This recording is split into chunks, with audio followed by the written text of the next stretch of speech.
Cool. And then where were you going to head off to?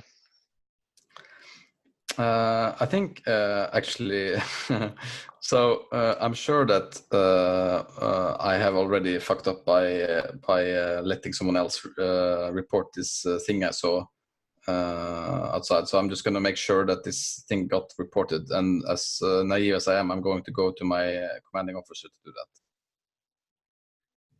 that. Yeah. So is your commanding officer Midnight, do we think, or do you have a separate person? It can be Midnight. Yeah, let's keep it simple. I think it's been rationalized. The structure, the command structure has been rationalized, much to the disgruntlement of certain members of the colony military. And so you're on your correct shift pattern now. Is that right? Yeah. Cool. So there'll be like a briefing. Yeah, so I immediately go to. I mean, I'm sure it is like at the start of every shift. There's some kind of like briefing. So we meet like I don't know. Maybe there's some kind of like hangar or something like that. I don't know. Some bigger area, communal area.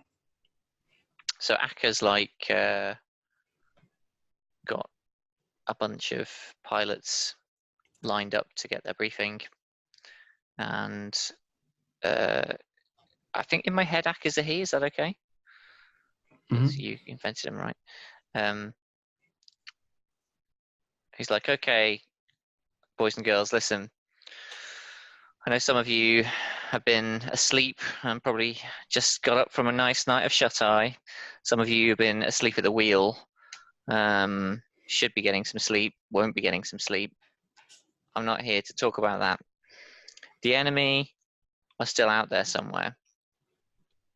They say that we're safe here, out wherever the heck it is we are.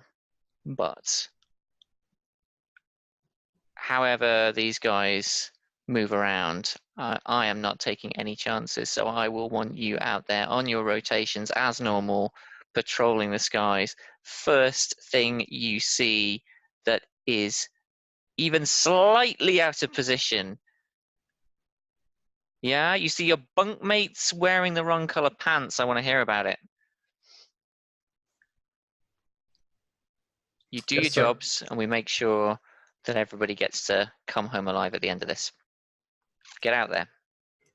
Any questions?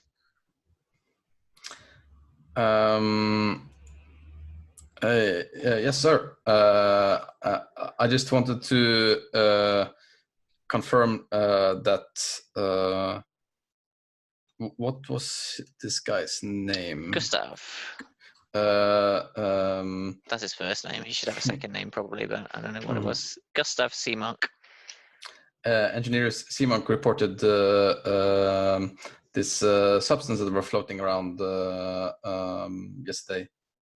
Outside, when I was getting shuttling the crew, we saw something, but and I ordered him to report it. Are you doing this in front of all the other pilots? It's probably like as they are leaving, but it's not like a secret. No. Sure, I got one or two of them maybe glance over at you and kind of interested. We can't stay here any longer, but we're just going to sort of move a little bit slower, just see what we can hear. He kind of looks at you, looks at them, waits a bit, and says, "Yeah, I heard something about that, Lieutenant. What did you say?" Well, it was. I mean, what did I see? Except it was green, and I don't know. There's a kind of orange lichen, like stuff, like a mottling. Yeah, I just like say that, and I considered engaging with it, but I had passengers. I didn't think it was safe, sir. Right. Well, the engineers will deal with whatever the hell that is, unless they tell us we're gonna blow it up. I'm not gonna worry about it, but you keep your eyes out. And if you see anything like that or anything not like that, I want to hear about it. Don't wait for C-Mark or Johnny or Kate to tell me. I want to hear it from you. Okay. Yes, sir. You can't trust these engineers to watch out for this kind of stuff. They're not real military officers like you and me. So, and that little girl who's running the show, I don't think she knows what she's doing. So, I want it reported to me direct. Got it? Yes, yes, sir. All right, move out. And I just like turn around and I think I just think about this moment I had with this person yesterday, and like mumble to myself, I'm sure she's capable, just because not doesn't matter if she's not an officer. Just like mumbled it to myself, and like thinking I was going to say it to the officer, but didn't. Mm-hmm.